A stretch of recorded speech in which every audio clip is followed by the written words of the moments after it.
will be the second. We should get a couple of viewers in a minute. If we don't, we don't. That's all there is to it.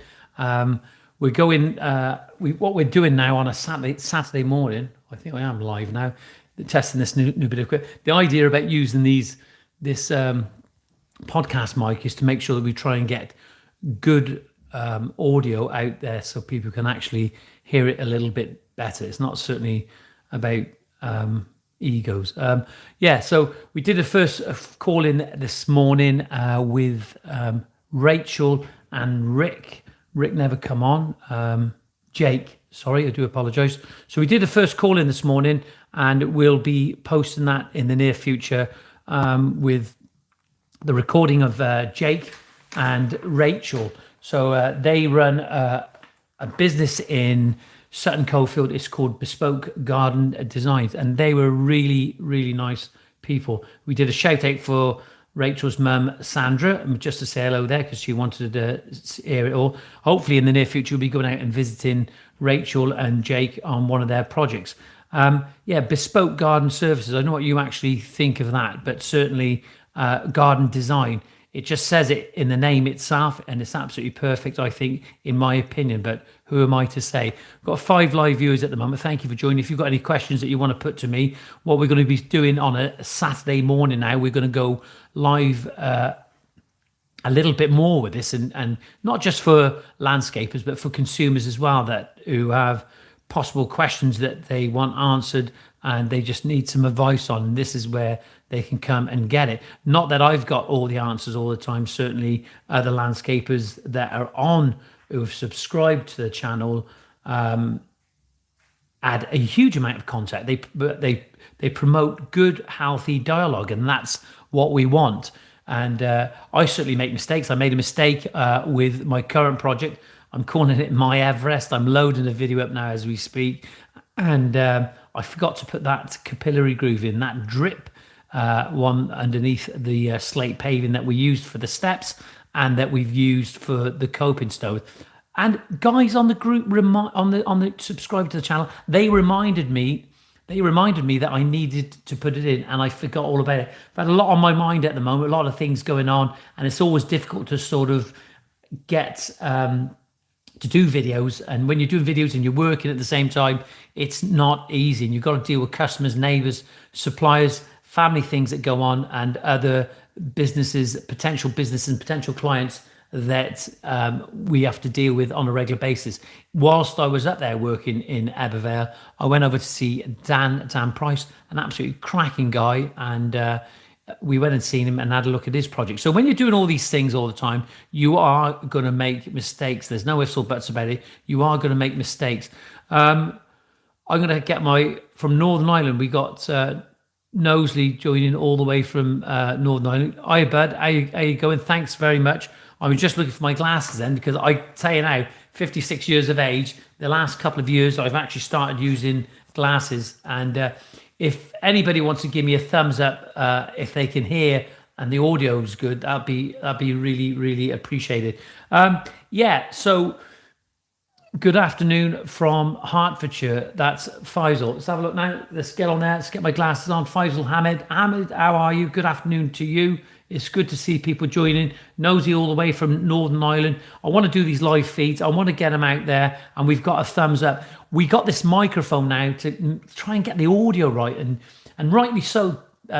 Subscribers on the group tell me on a regular basis that I need to up my game in the respect of audio and cameras. I'll be honest with you. I'll show you let me just go back over here. This is the camera that we use. This is a Canon 80D. It's used, and it's a favorable camera by a lot of vloggers around the world. Even guys like Casey Neistat always talks about these, and he smashes a few of them up. And I don't know why he does that for. It's absolutely silly if you ask me. But this is a Canon 80D. What we do, we film it with the Rode microphone as well on there.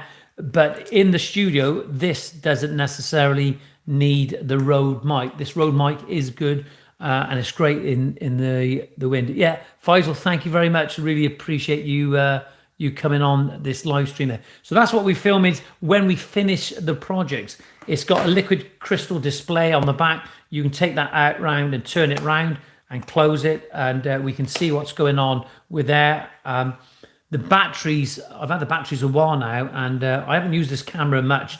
I would say it's like having a car for 3 years and probably only doing about 1,000 miles on it. It's a cracking camera, but I get asked, why do I film? Why do I film with my phone? Well, the reason I film with my phone, because it's convenient and it's easy, and it allows me to get snippets out in the day with this Samsung that I actually use, and I can load them up on social media, and it's very quick, very easy. The camera is very good with the Samsung, but unfortunately, when we're out and about, you get all the condensation, the rain, and everything. I've dropped this particular phone several times. I have got 2 GoPros that I use as well. But you know, it's amazing when you're out there and you're setting up the cameras and you're setting up in different positions, and you have to go back and check it. You're not doing your work. And the thing that drives me insane, if it isn't the mud, it is without doubt the cement that gets in all the little ports on the cameras, and it's not good at all.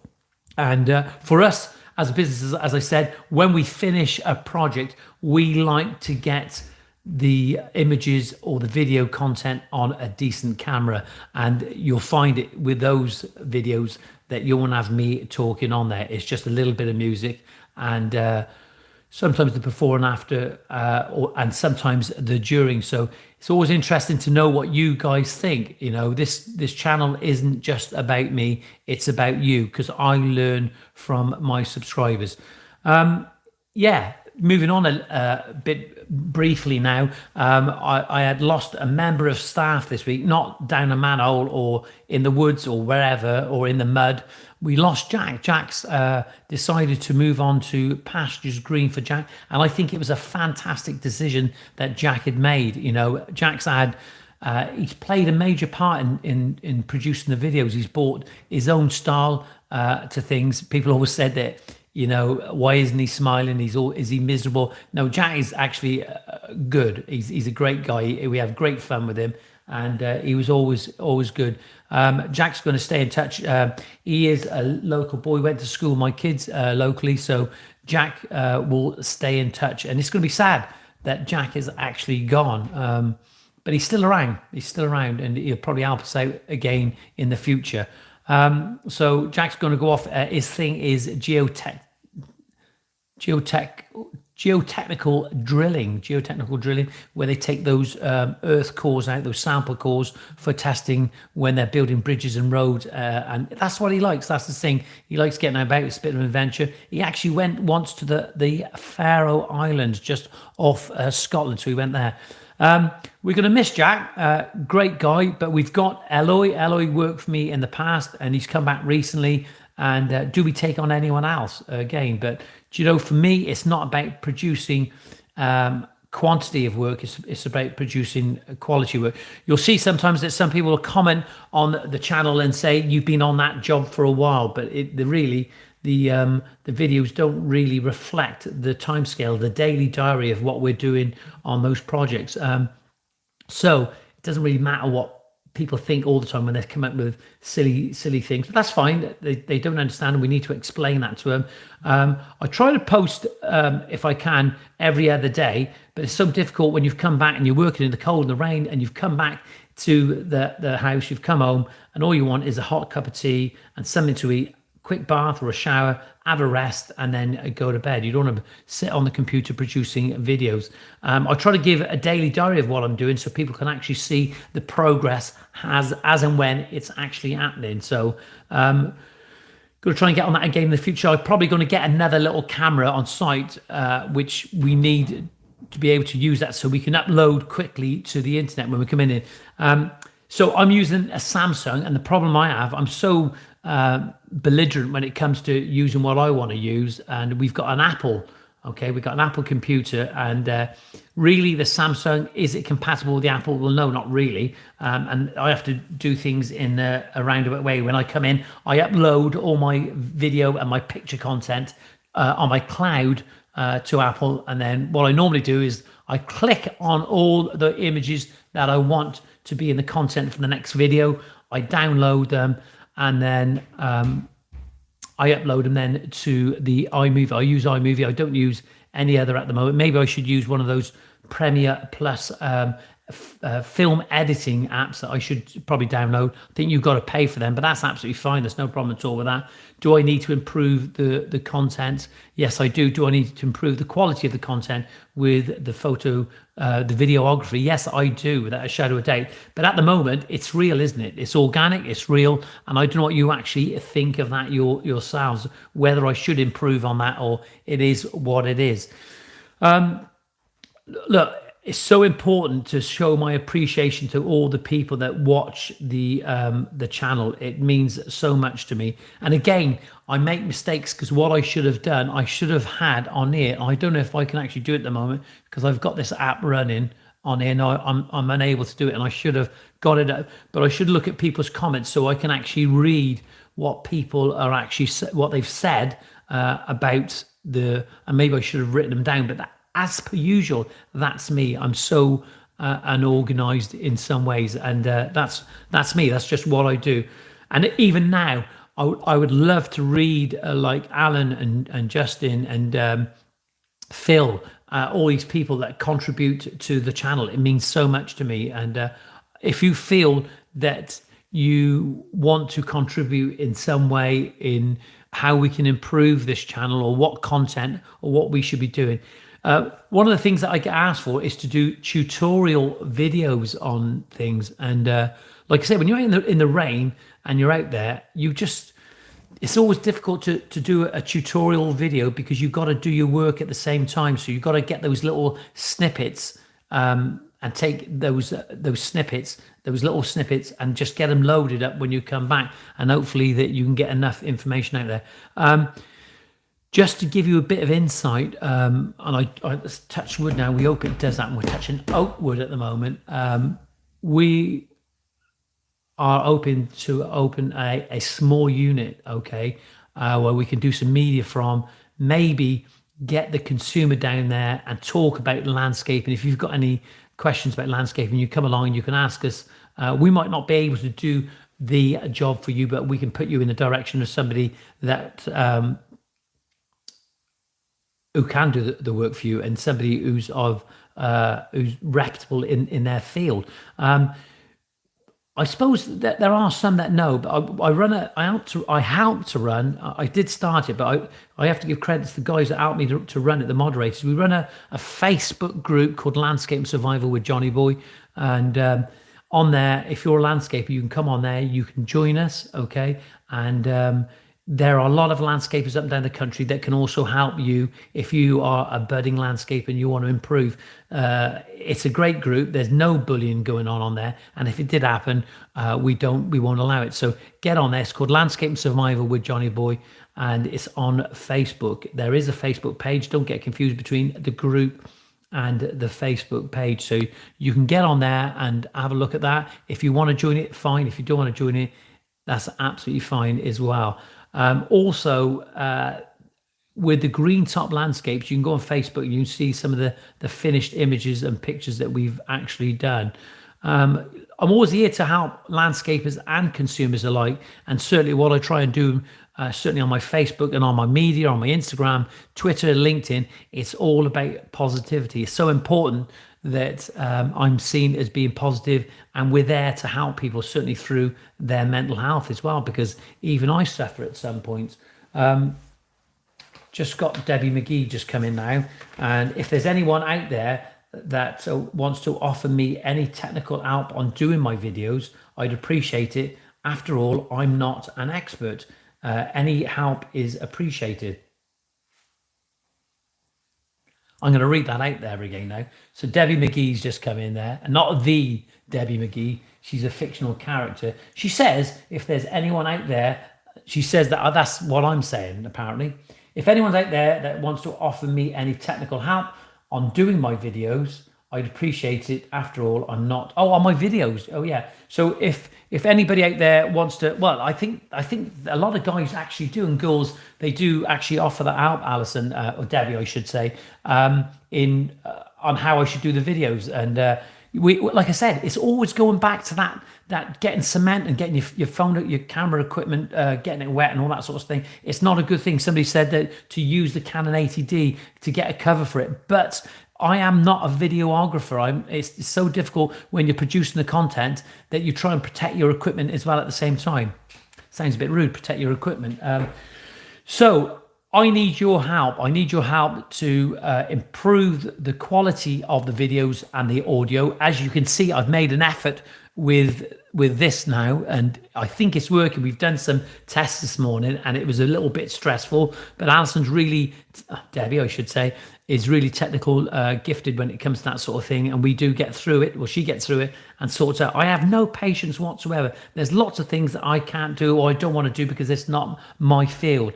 But yeah, if there's anybody else out there that wants to offer any technical help, that'd be no problem at all. The other thing that I was going to say, if there are any young budding, they don't have to be young, any budding media gurus out there that want to help me to improve my channel, I'd be more than happy to pay them for that as well. So if you want to get in touch, give us a ring on 01633 896 007. There's the phone. This is in the office. 01633 896 007, or you can send us an email to info@greentoplandscapes.co.uk. So it's info@greentoplandscapes.co.uk. And as I always say, if you want to give me a ring on my mobile, I'll give you my mobile, which is 07795 595 994. You can give me a ring and we can help you through anything. I get loads of calls, and I'm always prepared to help people up and down the country about anything that they need to know about landscaping, garden design and planting. If I've got the answers, I will tell you. If I haven't got the answers, I will get back to you.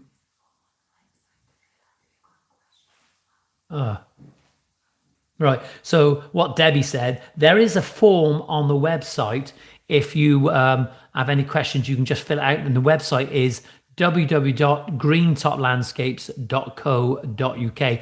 If you need any information about any of the products that is featured in any of my videos, you can go to the Landscaping Survival website, which is www.landscapesurvival.com. That's www.landscapesurvival.com. We are, and I'm going to say it, we are a supplier of ruby bridge saws and blades and anything else ruby that you're actually looking for if you need some advice on that. I get asked a lot of questions about what type of saw is the best saw, but it's all depending on the person that uses it. And I'll be honest with you, the blade that we are using at the moment on the ruby saw is, and I use a lot of ruby blades, but the blade we're using at the moment is from Elite Stone Tools, and Henry runs that company, and there's not a lot that Henry doesn't know about the blades. And that blade, that particular blade I'm using at the moment,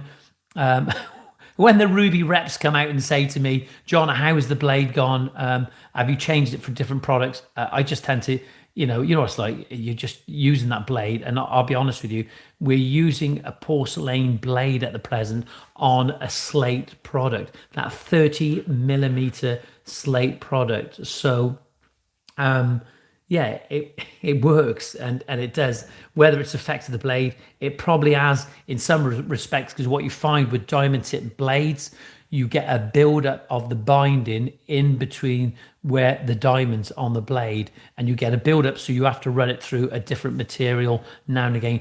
But the slate is really good to cut. I mean, it's within a millimeter on the calibration, so I'm really enjoying laying that. And just to let you know, when I was posting the other day about that, somebody got on Instagram and said, why would I use a 30 mil product on a domestic situation? But the fact is that using 30 mil is absolutely just so refreshing. Though it's heavy, each one of those 3x2 slate units are actually 42 kilos, and that's on average. And they're heavy, they're going to stay in place, but I still bridge bond the back of the unit. Every paving that I lay now, I bridge bond. And the reason that I do it, certainly with sandstone was bought in originally, it was imported as ballast the weight on the ships to keep things in place. And then what they decided to do, they decided they could sell it, and they started cutting it and splitting it. But before it was always about 40, 45 mil thick, very undulated. But it just looked like a natural York stone that we would use here. Well, not as good as York stone in some respect, but then they decided they could get more for the money, these importers, exporters, and manufacturers, and they started calibrating the sandstone. And as a result of it, in some places it's down to 16 mil with some suppliers, but it normally should be about 20 mil. But the thing is, what you'll find that sandstone has a high porosity value. I've missed all those.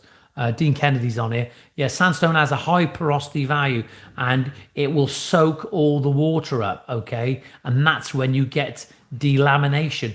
And with delamination, basically, when your mortar starts to evaporate, the water starts to evaporate out of your mortar, that's when you get that delamination. And then when you turn up the next day on a project, you'll have customers saying that you've got a couple of loose slabs. So using a bridge bond on the back is absolutely perfect. A lot of people say to me that I use that easy prime, and I'm just talking about them. But I tell you something now, mixing up your bonding, your bridge bonding on the back is an absolute pain in the butt. It really is. And can you get it right? These guys spend a huge amount on research and development, making sure that the products they're producing are accountable.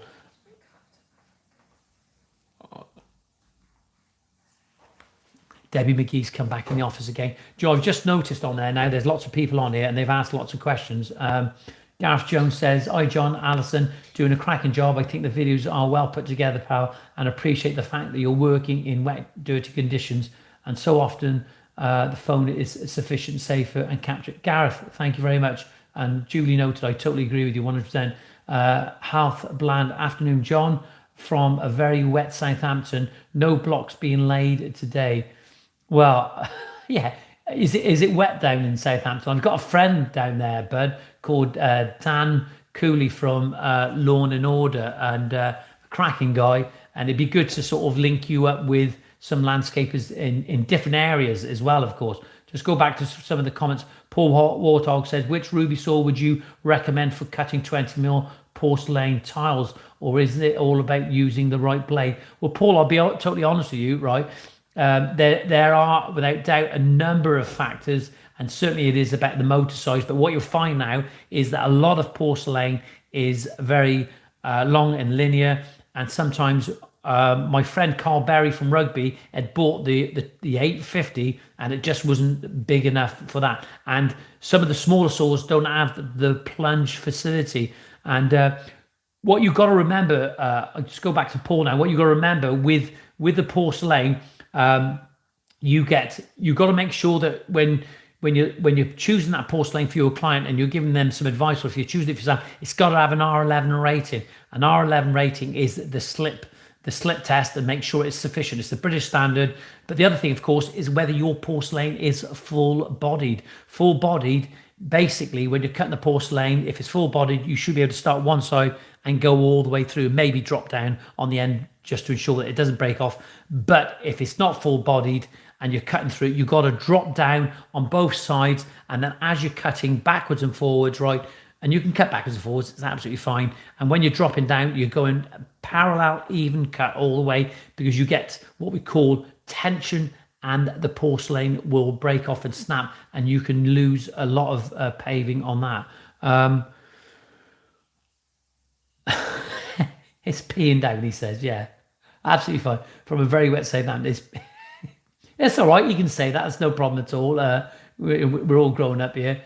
So, Paul, if you want to get back to me and you need any information, if you want to give me a ring on my mobile, 07795 595 994, or give us a ring on the office, or just drop us an email.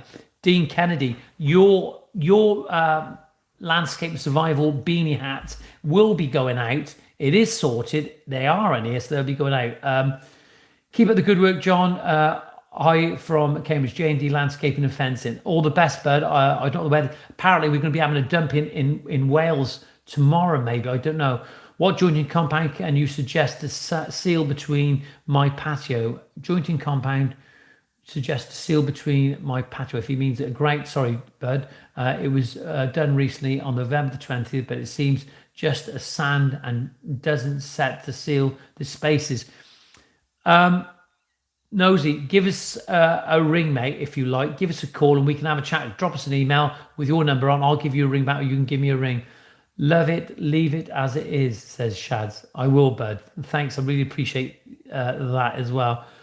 Johnny, you do a fantastic job. Isn't easy in the weather and you explain things very well and take pride in your work. Well, I tell you something now, bud.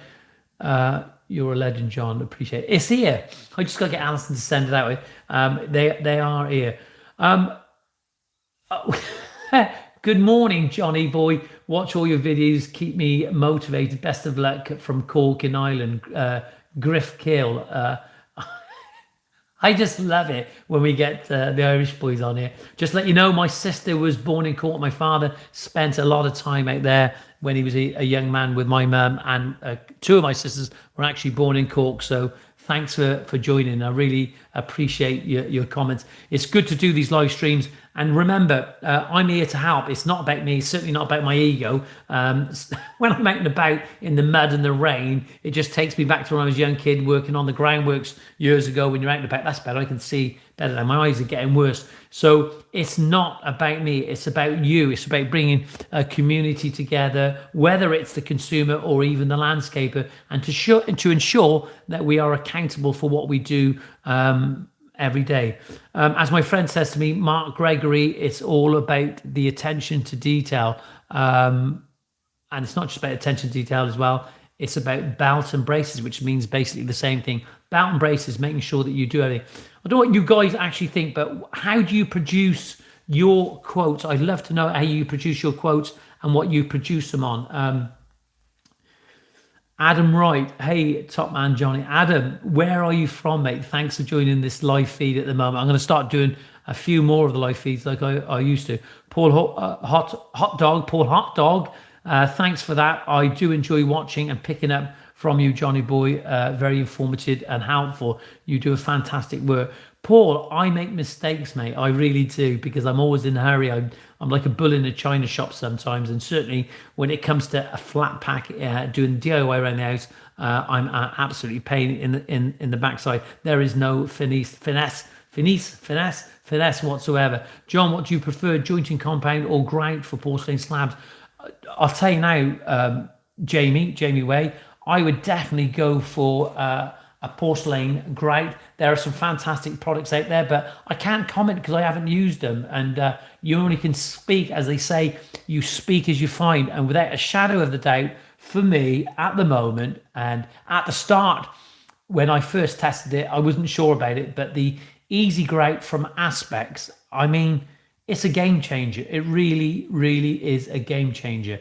And I'm going to say this, you can actually use it in light rain. So what you do, you mix it up. It's a slurry grout, okay? A slurry grout. And what you do, you pour it on your paving, and what you do, you squeegee it in.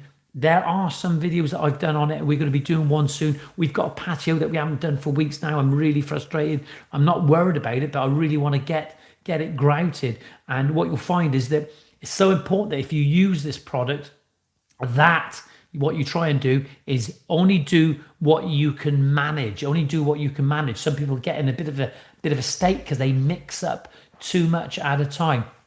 And I'll give you a little tip. In my opinion, what I actually do is that, which helps with the grouting, when you start laying that patio, once you've laid that first patio slab, however you put your bed down, and we all talk about full beds to ensure you get full contact. And sometimes that's not always, that can be a bit difficult for some people, certainly if you're starting out, and even some of the older guys that have been doing it years.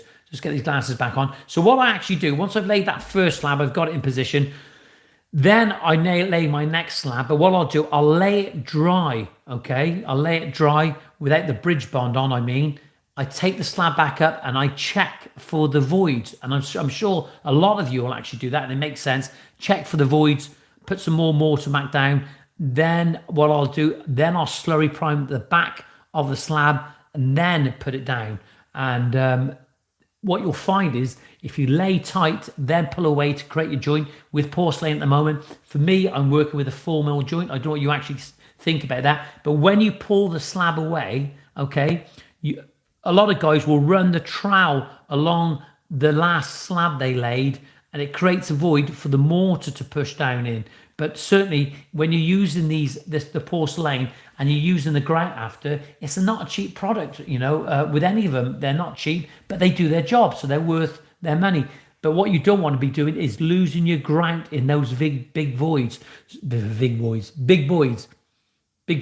So pull your slab away, make sure that your mortar bed on your last slab is flat, so when the grout falls in, it's not filling in any voids, and you can fill your joints a lot quicker.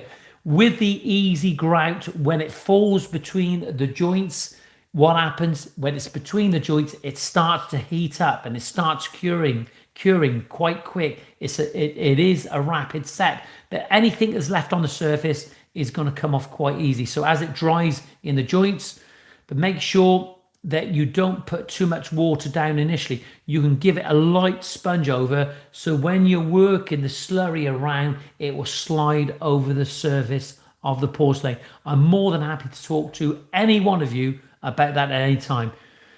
Top Notch says, be good to talk to you how you do your pricing job. I'm more than happy, Top Notch, to talk about that. I'd love to talk that about you and tell you how I do it, and maybe you tell me how you do it. And I don't know. There's no hidden agendas with what I do and how I go about it. And I'll be totally honest with you.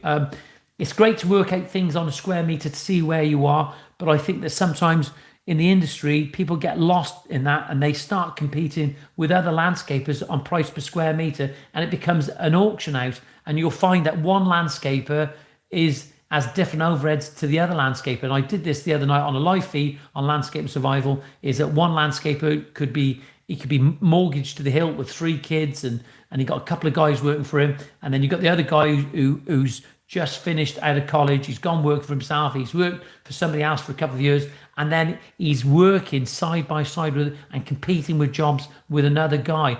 And then what happens? The consumer gets to hear about prices per square meter, and then they try this trade-off. And I don't think it's a good thing. Thanks, John. I will give that a go, says Johnyboy. No problem at all. Just go back to JD Landscapes and Fencing. Quotes sent on a Word document or on occasion handwritten or older clients. Nice personal touch. Bit of a Luddite for someone 929. My 5-year-old is better with a Mac than me. That sounds like me, mate. Honest, no problem at all. I get that. That's interesting you said that. Alf Bland says, I love how you guys come up with these names. Alf Bland says, John, I'm doing my first porcelain patio for my sister. I've got 90 square meters to do. Would you knock up the screed on site or get screed delivered each day? I don't know which way to go.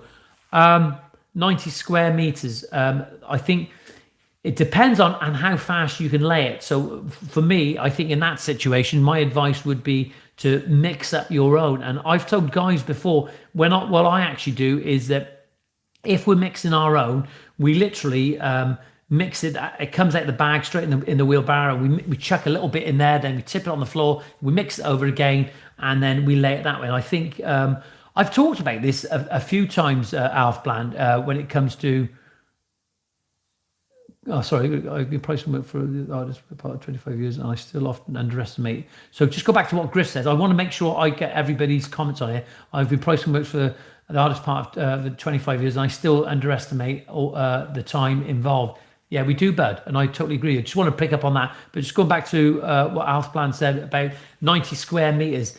Hey, seriously, 90 square meters, it's not a small area, is it? It's more than an average. What is the average patio? Is the average patio in this country increased now? Is it bigger than what it was before? I don't know, because plots are getting smaller. But going back to your question, what I would actually do is I would mix it up in a bag as you go into the wheelbarrow, tip it on the floor, and just use as you go, because though when you get your screeds, you can have slowing agents to slow the curing process down, okay?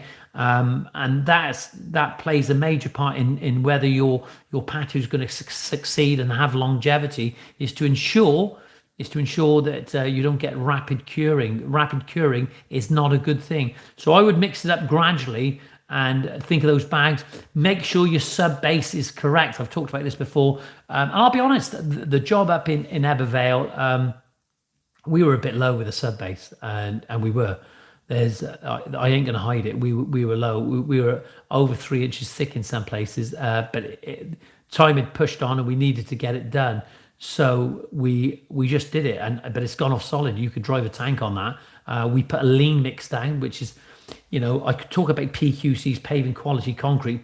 Paving quality concrete was used basically when it first came out was for airports and roadways, and it was a concrete mix. It was a concrete bed, but I've sort of hijacked that name PQC, paving quality concrete, to lay your porcelain on. But it's just a lean mix. It's just a very weak mix. And what it won't do, it won't crack. If you're using concrete and you're laying your slabs, you're paving on that, and you're using wet concrete, you need to put some steel in it because it will fragment. There's no ifs or buts about it. Dean Kennedy says, my average size patio is 30 to 40 square meters. I'd say more comfortable laying smaller patios with more detail, cobbles, borders, curves, dwarf. Dean, let's see some of that work, bud, again. Let's just see it. I love Dean's approach to everything he actually does and his attitude.